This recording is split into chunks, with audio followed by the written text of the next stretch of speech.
কিন্তু সুপ্রিম কোর্টে এখন গরমের ছুটি চলছে।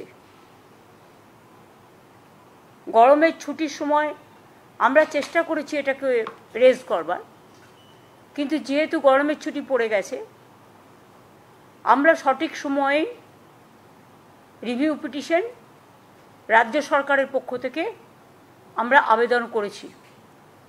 সেই আবেদনে পরিষ্কারভাবে আমরা কিন্তু কারো চাকরি যাওয়ার কথা বলিনি।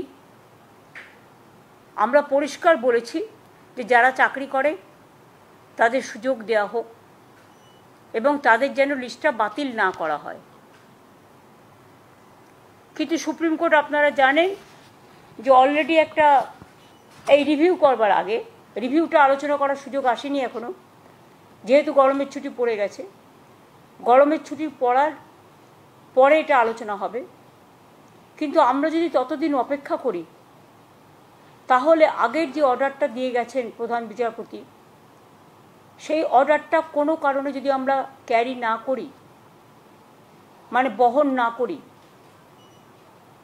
তাহলে যদি কখনো বলে দেয় যে তোমাদের তো অর্ডার দিয়েছিলাম, তোমরা সেটা মানোনি, সুতরাং সবটাই বাতিল, এটা আমরা চাই না।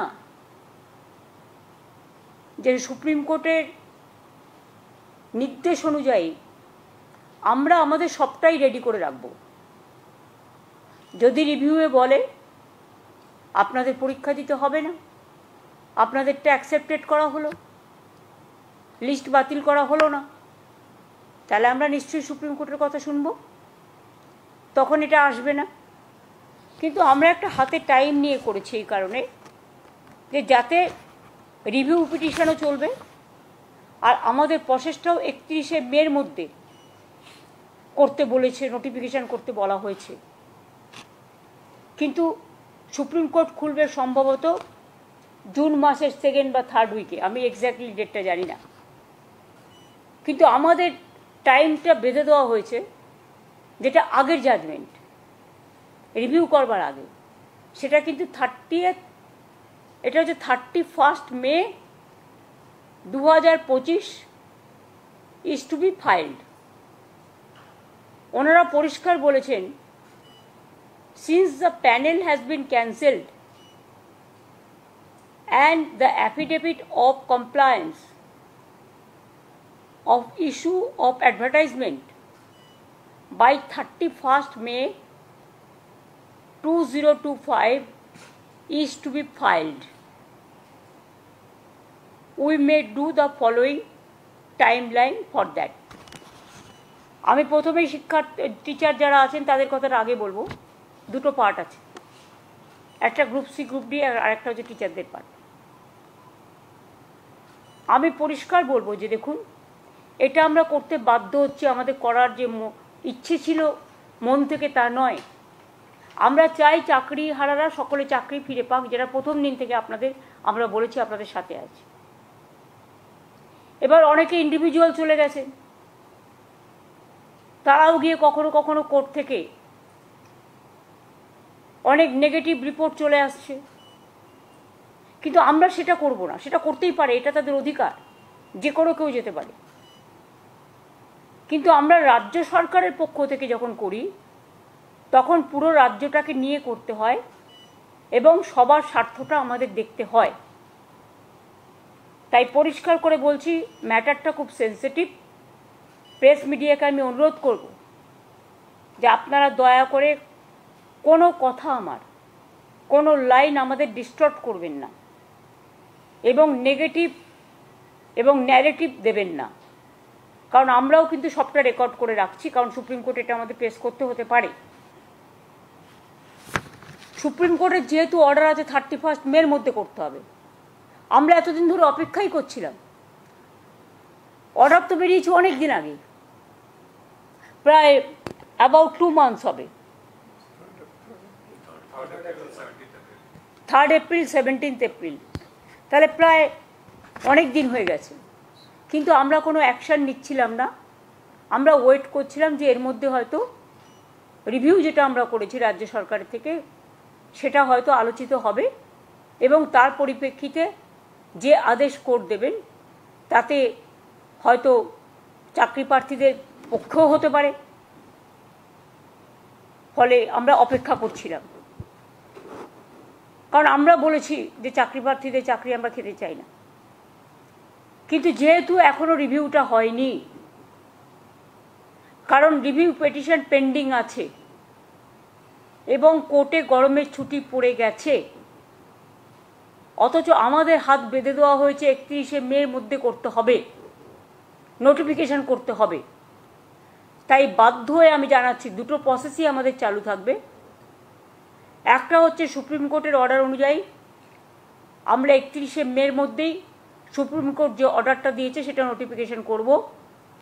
আর দ্বিতীয়ত, যদি রিভিউ যেটা আমরা করেছি, রিভিউতে যদি আমরা ভালো রেজাল্ট পাই তাহলে আমরা সেইটাকে গ্রহণ করব। দুটো অপশানই আমরা ওপেন রেখেছি। কিন্তু পরে যাতে বলতে না পারে সুপ্রিম কোর্ট যে 31শে মের মধ্যে তোমাদের নোটিফিকেশন করতে বলা হয়েছিল, তোমরা কেন করোনি, সেই জন্যই আইন মেনে আমাদের এই কাজটা করতে হচ্ছে। কিন্তু অপশান আমাদের ওপেন থাকছে ফর রিভিউ।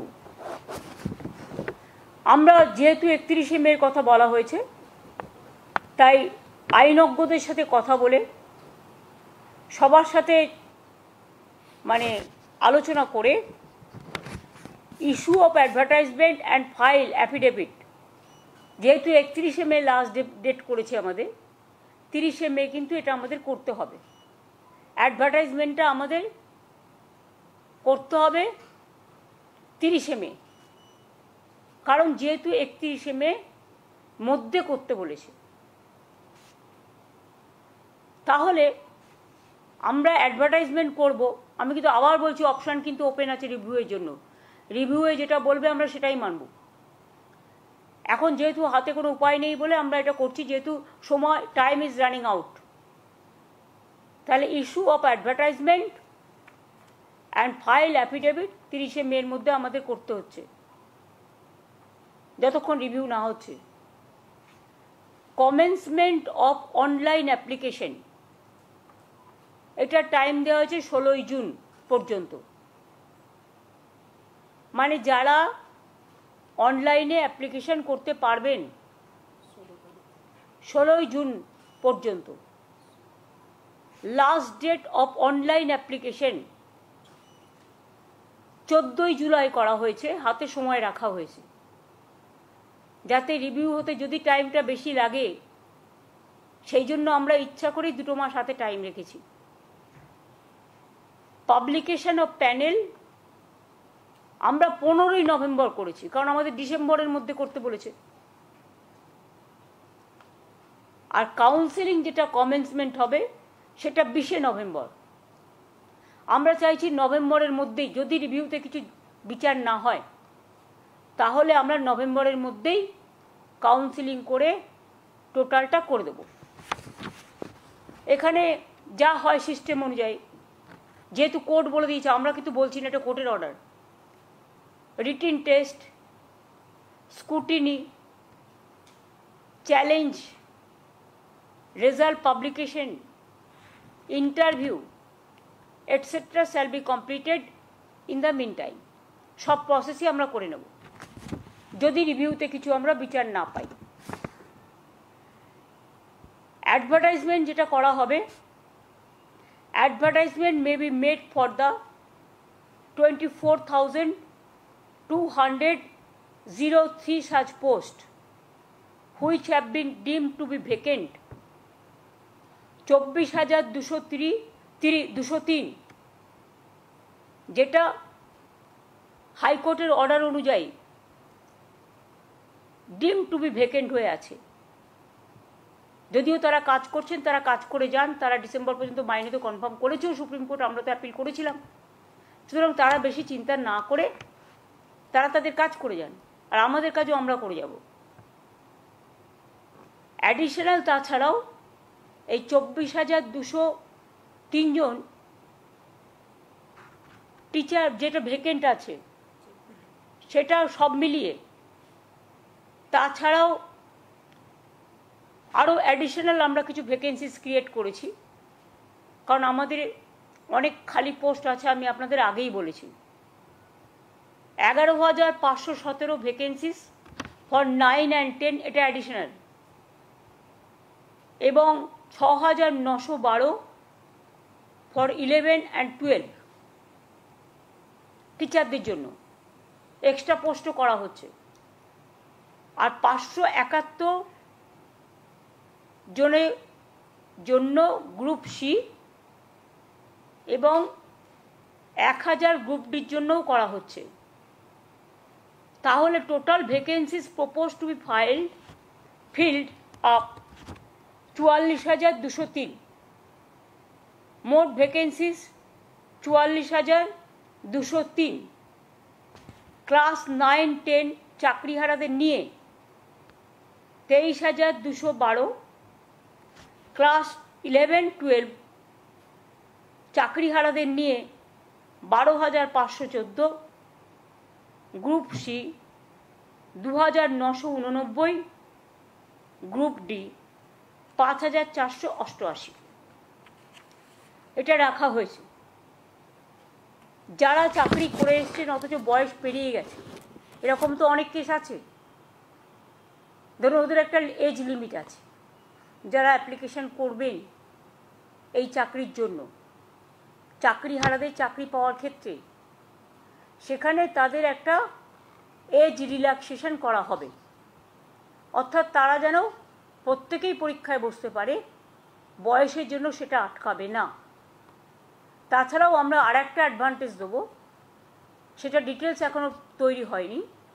যারা কাজ করেছেন এতদিন তাদের একটা এক্সপিরিয়েন্স অ্যাডভান্টেজও আমরা দেব, যাতে তারা তাদের কর্মস্থানে থেকে যেতে পারে। আর গ্রুপ সি গ্রুপ ডিটা আমি আজকেই বলছি না, যেটা অ্যাডিশনাল পোস্টটা বলে দিলাম। কিন্তু যাদেরটা টাকা ফেরত দেওয়ার কথা বলা হয়েছে এবং যাদের বাতিল করা হয়েছে, তাছাড়াও অনেক টিচাররা আছে যারা বাতিল হয়ে গেছেন, যাদের বলা হয়েছে তোমরা এই পরীক্ষায় বসতে পারবে না, তারা অন্য ডিপার্টমেন্টে জয়েন করতেই পারে, কোর্ট সেটাও বলে দিয়েছে। সুতরাং আমরা এডুকেশন ডিপার্টমেন্টে যেমন আমাদের লোক প্রয়োজন, কারণ ঘন্টা বাজানোর লোকও নেই, রুম পরিষ্কার করার লোকও নেই, তালা বন্ধ করার লোকও নেই এই ঘটনার ফলে, সেই রকম যেমন আমরা অ্যাডিশনাল গ্রুপ সিডি নিচ্ছি, সাথে সাথে যারা এডুকেশন ডিপার্টমেন্টে কাজ করছেন অথচ তাদের সবারটা বাতিল হয়ে গেছে, ম্যাক্সিমামটা বাতিল হয়েছে, গ্রুপ সি গ্রুপ ডি সবটাই, হ্যাঁ, তাহলে ওরা এডুকেশন ডিপার্টমেন্টেও অ্যাপ্লাই করতে পারে। ওরা তাছাড়াও আমরা আরও 3-4টে ডিপার্টমেন্ট অপশান দেবো, কিন্তু সেটা আমরা আলাদা করে নোটিফাই করব, কারণ যেহেতু ওটার সাথে এটার সম্পর্ক নেই। আর আমরা যেহেতু চাই না কারো চাকরি চলে যাক, কেউ ব্যাংক লোন নিয়েছে, কেউ গাড়ির লোন নিয়েছে, কেউ বাড়ির লোন নিয়েছে, কারো বৃদ্ধ বাবা মা আছে, কারো ছেলেমেয়েরা আছে, তাই মানবিকতার স্বার্থে তারা নিশ্চয়ই অ্যাপ্লাই করতে পারে, এডুকেশন ডিপার্টমেন্টেও করতে পারে, এবং তাছাড়া আরও 3-4টে ডিপার্টমেন্ট আমরা দিয়ে দেবো, যাতে যেটা তারা প্রয়োজন মনে করবে সেই নোটিফিকেশানটা আমরা 3-4 দিন পরে করে দেবো। গ্রুপ সি গ্রুপ ডির ক্ষেত্রে আগে টিচারদের নোটিফিকেশানটা হবে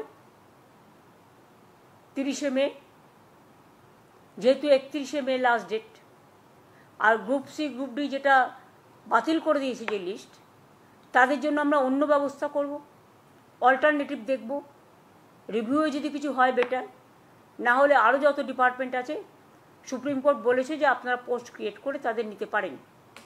সুতরাং আমরা 3-4টে ডিপার্টমেন্টকে বেছে নেব, সেটা কথাবার্তা চলছে, আইনজীবীদের পরামর্শও নেওয়া হচ্ছে, এবং সেটা আমরা 31শে মে টিচারদেরটা করার পরে অ্যাফিডেভিট আমরা 3-4 দিন পরে গ্রুপ সি ডিটা আলাদা করে করব,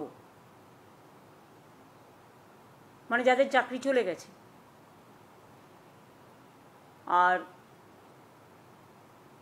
বাদবাকিটা আমার মনে হয় রিভিউয়ের জন্য আমাদের অপেক্ষা করা উচিত।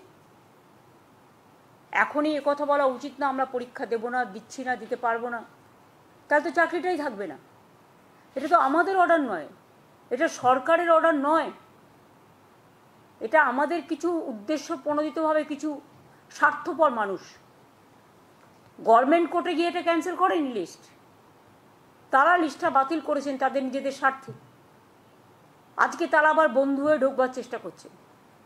আমি শিক্ষার্থীদের বলবো, শিক্ষক শিক্ষিকা গ্রুপ সিডি যারা আছেন আমার কাছে সবাই সমান। সুপ্রিম কোর্টের আদেশ অনুযায়ী আপনারা প্লিজ অপশান 2টাকেও কাজে লাগান, অপশান 1টাকেও কাজে লাগান। অপশান 1 যদি হাত থেকে বেরিয়ে যায়, তারপরে যদি অপশান 2 রিভিউ করেও আমরা যদি বিচার না পাই, তাহলে কিন্তু আপনাদের আর সুযোগ থাকবে না চাকরিটা ফিরে পাওয়ার। আমরা চাই আপনারা চাকরি ফিরে পান। অপশান 1টাও হাতে রাখুন, যথাসময়ে অ্যাপ্লিকেশনটা ফেলে রাখুন, পরীক্ষায় ডাকলে যাবেন। আর আমি আশা করি তার মধ্যে গরমের ছুটি, আমি জানি না কবে খুলবে কোর্ট, দোসরা হাইকোর্ট সুপ্রিম কোর্টে কবে খুলবে আমি জানি না ঠিক। সুপ্রিম কোর্টে গরমের ছুটিটা শেষ হওয়ার পরেই আমরা রিভিউ পিটিশনটা নিয়ে আবার রেজ করব, এবং তার জন্য অনেকটা টাইমও রাখা হয়েছে যাতে আমরা একটা সুযোগ নিতে পারি। চেষ্টা করবো অন্তত কথা বলার। আমাদের আইনজীবীরা তারা সাধ্যমতো লড়বেন, কিন্তু বিচার তো আমার হাতে নেই, বিচারের দায়িত্ব বিচারপতিদের হাতে। সুতরাং আমরা মানবিকভাবে তুলে ধরব যাতে তাদের লিস্টটা বাতিল করা না হয় এবং তারা যেন চাকরিতে সুযোগ পায়। যেটা করে যাচ্ছে সেটা থেকে যেন বিরত না হয়। আর যদি সেটা নাও হয়, তা সত্ত্বেও আমি বলছি আপনারা স্কুলে যাচ্ছেন যান, ডিসেম্বর পর্যন্ত তো অলরেডি সুপ্রিম কোর্ট বলেই দিয়েছে মাইনে পাবেন। আর তার মধ্যে আপনারা পরীক্ষাটায় বসুন, আপনাদের এজ রিল্যাক্সেশনও করা হচ্ছে, এক্সপিরিয়েন্স ব্যাপারটাও দেখা হচ্ছে। সুতরাং আমি আশা করি আপনারা যথাযথ জায়গায় ফিরে আসার জন্য মর্যাদা সহকারে সসম্মানে নিজেদেরটা রক্ষা করুন। নিশ্চয়ই সুযোগ আসবে, সুযোগটার সদ্ব্যবহার করুন। আমার এইটুকু অনুরোধ থাকলো। এটা আমি বাধ্য হয়ে করলাম, কারণ কোর্টের অর্ডার আমি যদি না মানি তাহলে 26,000 টিচারদের যাদের কেস কোর্টে পড়ে আছে, বাতিল করে দিয়েছে যে লিস্ট, তাতে তারা বিপদে যাতে না পড়েন সেই জন্যই আমাদের অপশান 1 অপশান 2 রাখতে হয়েছে। অপশান 1 এটা কোর্টের ভার্ডিক্ট অনুযায়ী, অপশান 2 আমরা আবার রিভিউ করেছি। আমরা চেষ্টা করব যাতে ওদের না বসতে হয়, যাতে ওদের করতে না হয় সেটা। কিন্তু আমাদের কথাই তো শেষ কথা নয়, আমরা হয়তো একটা চাইছি, ওরা না চাইতেও পারেন। সেক্ষেত্রে আমরা আমাদের সাধ্যমতো চেষ্টা করে যাব। আর তাতেও যদি না হয় অপশান 1-এ যান। ভয় পাচ্ছেন কেন? চাকরি তো করছেন, করে যান না। বাদ বাকি তো সব কিছু আমার পক্ষে বলা সম্ভব নয়, আমাকে আইন মেনেই করতে হবে। কারো 40 বছর পেরিয়ে গেছে, 40 বছর পর্যন্ত চাকরির বয়স, কারো 35 বছর পর্যন্ত চাকরির বয়স। সুতরাং they will get the opportunity.